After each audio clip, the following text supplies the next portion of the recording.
আজকে এত মজার চিকেন বিরিয়ানি রান্না করেছিলাম, কি আর বলবো। আমার বরমশাই তো এক বেলার জায়গায় দুই বেলা খেয়েছে।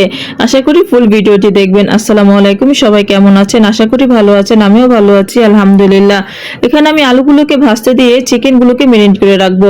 মেরিনেট করার জন্য দিয়েছিলাম 1 চামচ আদা রসুন বাটা, 1 চামচ সয়া সস, 1 চামচ মরিচের গুঁড়ো আর 1 চামচ লবণ।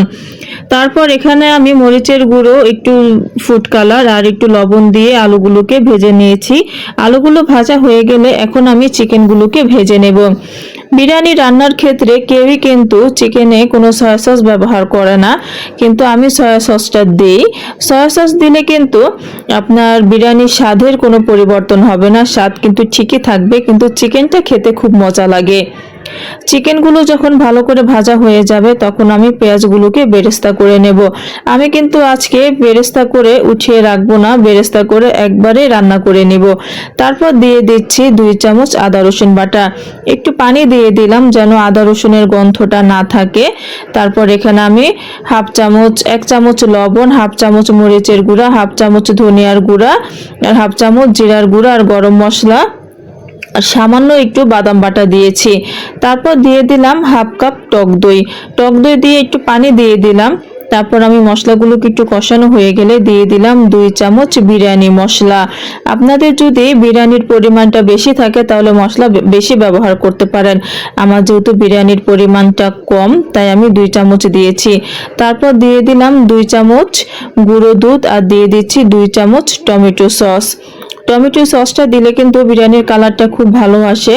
তারপর মশলাগুলো ভালোভাবে কষানো হয়ে গেলে ভেজে রাখা চিকেন আর আলুগুলো দিয়ে দেব।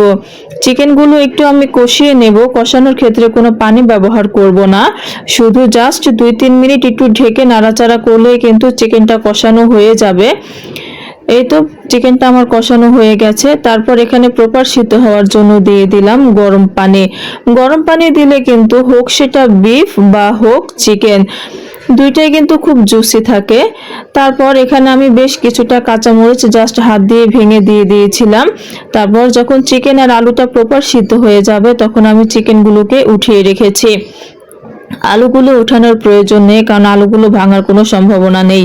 তারপর এখানে দিয়ে দিয়েছি পোলার চাল। এখানে চিনি গুঁড়া চালটা দিয়ে দিয়েছি। চালটা যখন একটু ভাজা হবে তখন আমি পরিমাণ মতো পানি, 1 চামচ ঘি, 1 চামচ কেওড়া জল দিয়ে এই তো চালটা রেখে দিয়েছিলাম।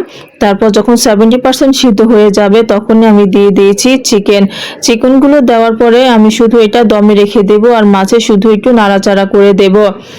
এখানে আমি কেওড়া জলটা 1 চামচ দিয়েছি, আপনারা চাইলে বেশি দিতে পারেন, কিন্তু বেশি দিলে আসলে তেমন তৃপ্তি করে খাওয়া যায় না।